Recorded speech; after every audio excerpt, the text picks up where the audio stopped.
Retention rates in gyms have fallen to an all-time low, at least since I've been a part of the industry. So since I've been in the industry since 2010, basically, retention rates in gyms were always around 96 to 97%. That's how you knew you had a good program. Now, over the last 18 months, the industry has seen a drop down to 92 to 93% of retention rate, meaning you're going to lose about 7 to 8% of your members guaranteed every single month on average. So you're constantly having to fill a leaky bucket. Now, whether this is because of the new online training options and just more and more, fitness and health developments in the industry, doesn't really matter. What matters is what you can do to control your attrition rate and make sure clients are staying in your gym. Now, I'll be honest, my gym had a really poor retention rate last quarter. Mostly, we had some staff shakeups, but a lot of it was we scaled 6 locations in 18 months. So my home base didn't have quite as much focus. I kind of took my eye off the ball there, and we saw a huge impact of that. And I took it upon myself to work with my leadership team to develop, the bulletproof retention system that we could scale across any location, any size, that was formulaic. And I've never seen it done this way, but we finalized our retention at scale plan. And I'm going to explain to you how you can plug this into your business. And I'm going to give you a free tool that's on my website that you can download for free and install in your business. And I'll explain how it all works. So this episode is about retention at scale, so you can continue maintaining your retention rate as you grow to any level.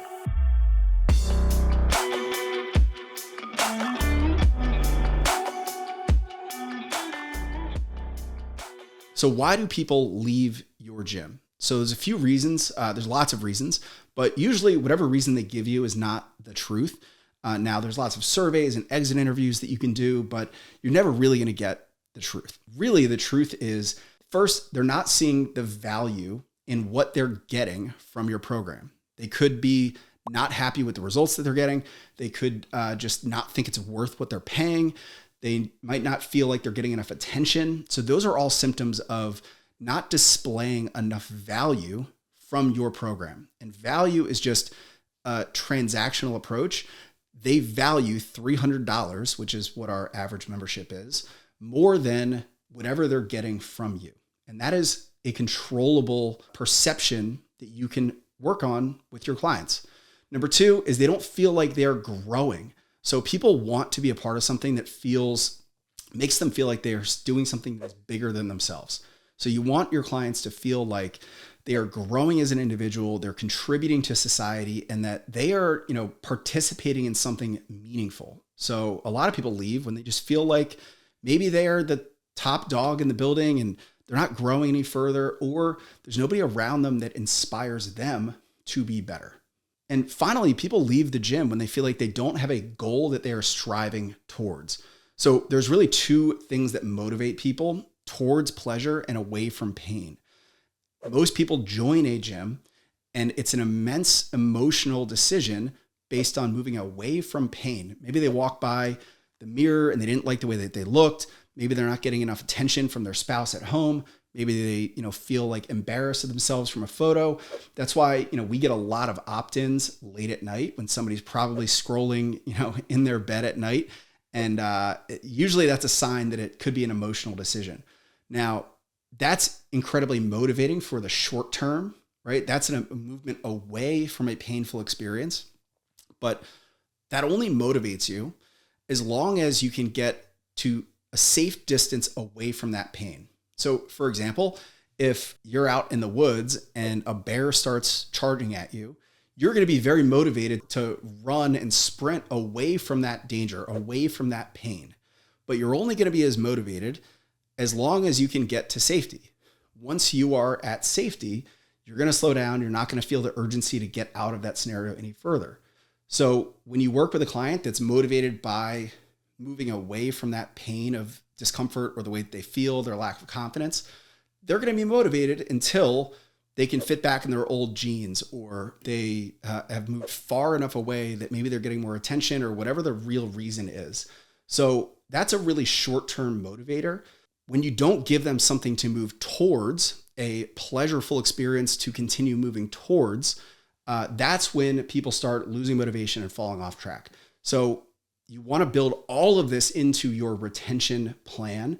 And I'm going to show you exactly how to do that, because long-term, you need people constantly striving towards something for themselves, a goal or greater purpose for themselves. So how does this fit into a formulaic system that you can apply to your gym?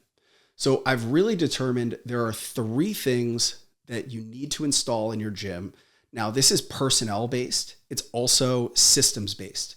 So the first thing is you need 2 types of SOPs, standard operating procedures, installed in your business. And if you go to my website, littlegymbigheart.com, I'll give you our SOPs and frameworks for how we do these things. So the first standard operating procedure that you want to install is an onboarding meeting structure. So when members join a gym, usually if you're like my target market, which is the over 40, fat loss population, this is a whole new world to them. They haven't been going to gyms their whole lives. They don't know the equipment. They don't know the offerings. They don't know what they should be doing. So this meeting is like the friction reducer. It's where you answer all of their questions. It's where you can guide them and reduce the fear and anxiety and uncertainty that they're feeling. It's critical to have this meeting within their first week of membership. You can also do things like an in-body scan, nutrition consult, goal setting, but really it's the time that you can meet with them, connect, develop a deeper relationship with, your client, and help them see where things are going in the future, right? They came in from this pain, and now you're painting the pleasure of where they're working towards in the future. And the better you are at this, the deeper and longer the relationship will be.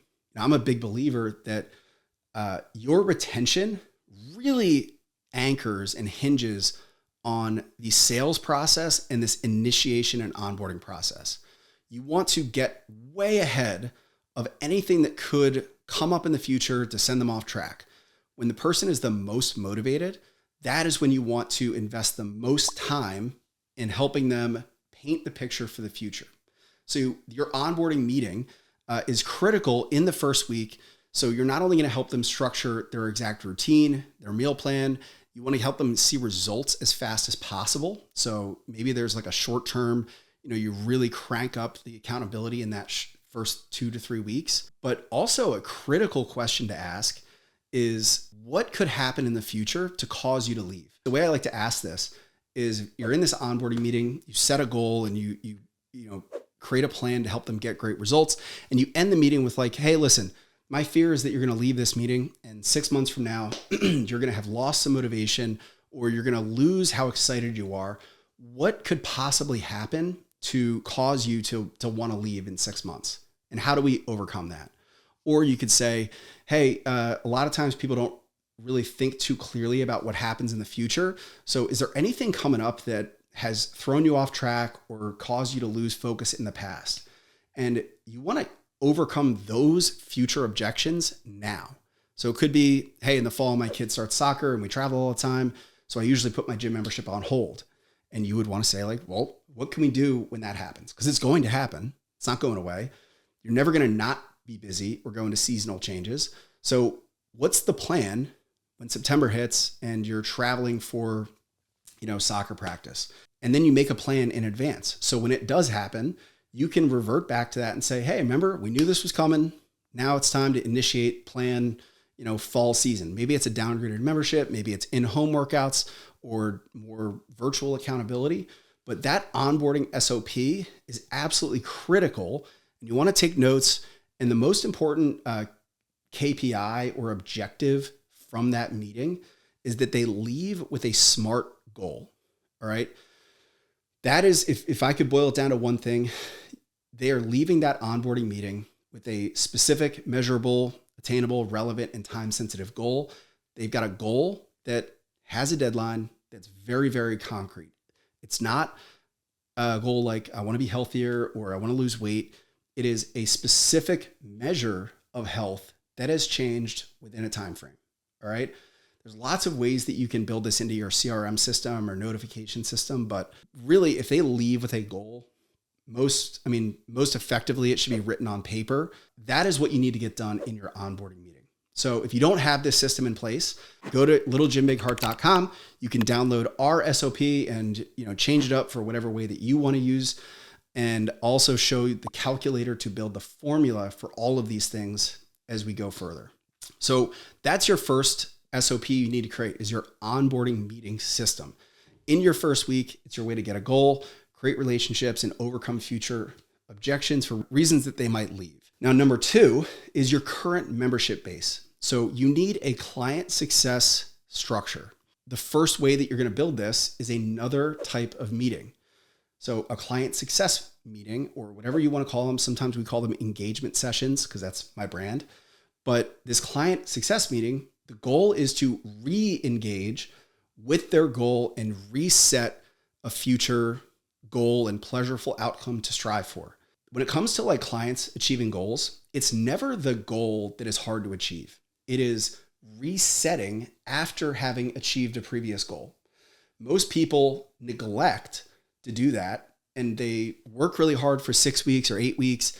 They hit this huge goal, but without the next thing ahead of them, they just fizzle out, because the hardest part is setting the time to step back, meet with your coach, and reset the next goal. Now that you know that the time people are most likely to leave is after they've accomplished a major goal, you should plan in advance. So know the intervals of time that your clients need to set goals and reset goals. So in my company, it's every 90 days. So your client success meeting should happen on a pulse that is repeated for that specific time interval. When you're smaller, it's probably helpful to do it every month, where every month your clients should get the chance to meet with you one-on-one, talk through their goals, and reset goals for 4 weeks. As you get bigger, 200, 300 plus members, my gym has 500 plus members. It's not possible to facilitate that every 30 days. So we've reset that timeline to every 90 days. So the structure of your client success meeting is going to be very similar to the onboarding meeting, except you've got your historical evidence. So not only is this about setting a goal, but like I said, one of the reasons clients leave is because they don't feel like they're getting value. So what's also critical in these meetings is showing them the progress that they made.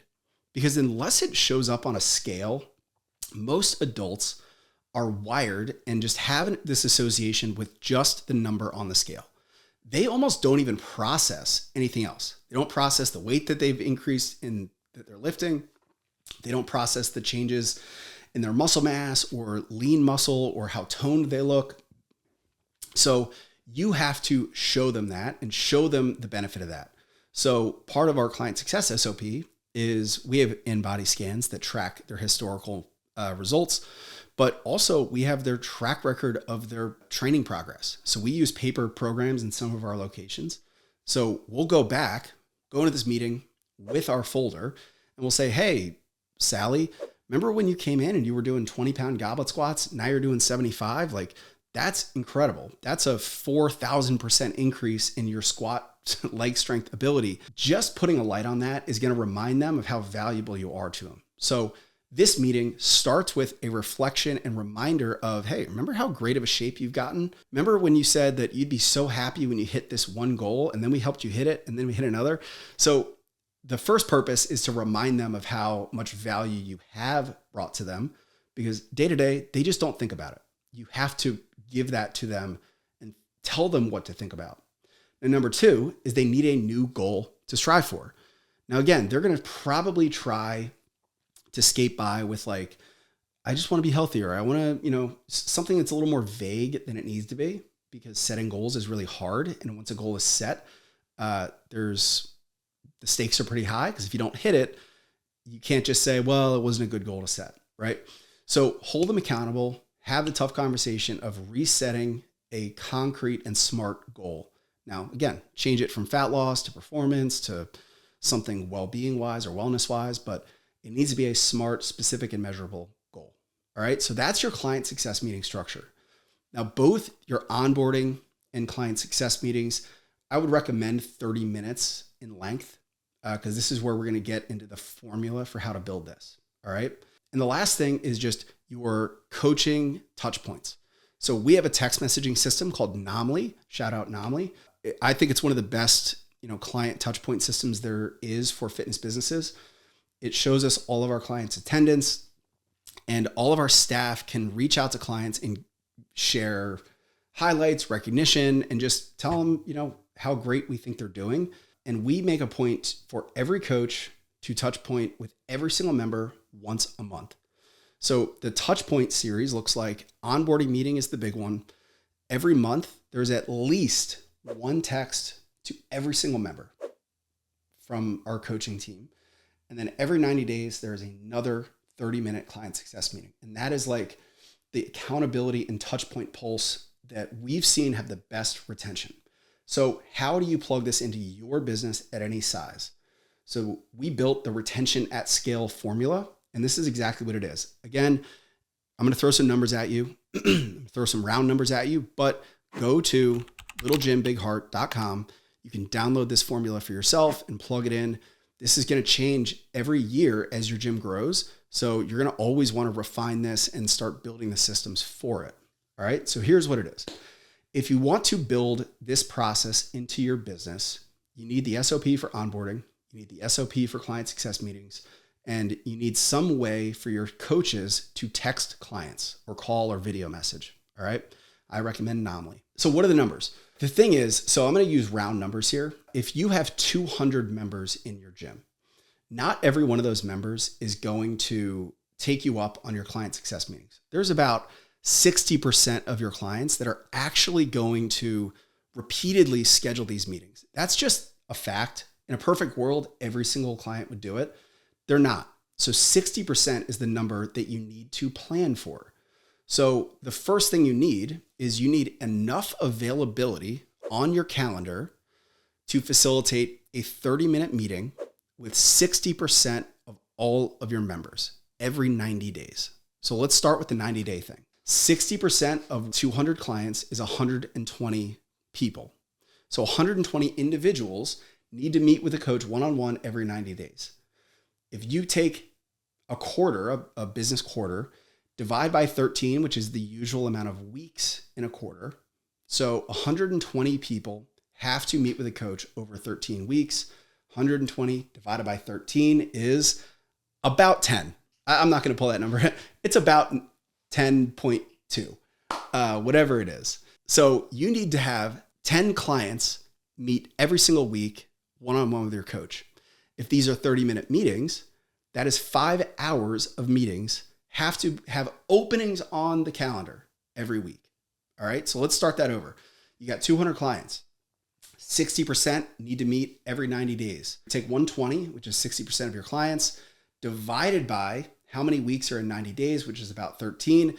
That is 10 meetings every week is your scorecard metric for retention. If you meet with 10 individual clients every single week in 90 days, you will have a much higher retention rate than you did in the past. And that goes on the scorecard, and you should be held accountable to that. Now, 10 meetings equates to about 5 hours. So now you want to say, we need 5 hours of availability to have clients schedule themselves for these meetings. All right. And you can fit that into however you do it, whether it's on Zoom virtually, whether you have a consult room. In person is great, but you just got to work with whatever you got. So for 200 clients, you need 5 hours on the calendar. All right. Now that's to service those client success meetings for your current clients. You still have to build your onboarding meetings. So onboarding meetings, your goal is 100%.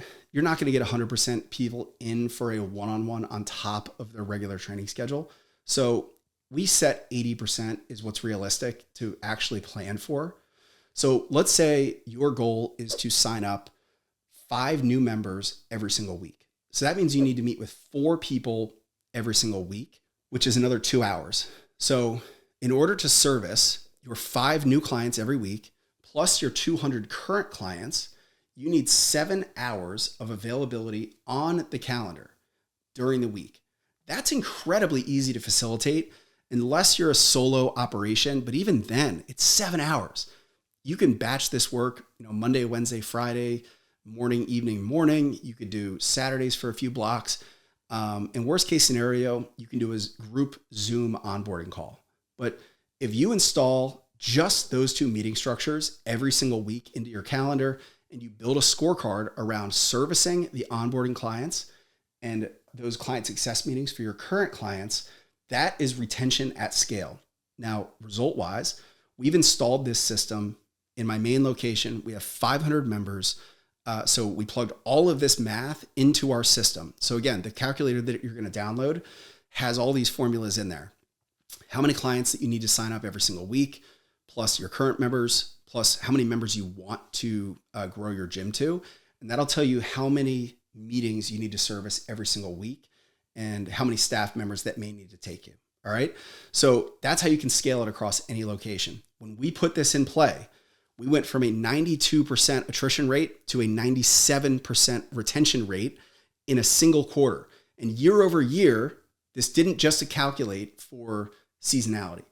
This was a true improvement in our retention rate of clients just because we had a system and formula for knowing exactly how many meetings, exactly how many touch points, and exactly how to service our new clients coming in and our existing clients. Now, the last piece of this puzzle is your staff touch points.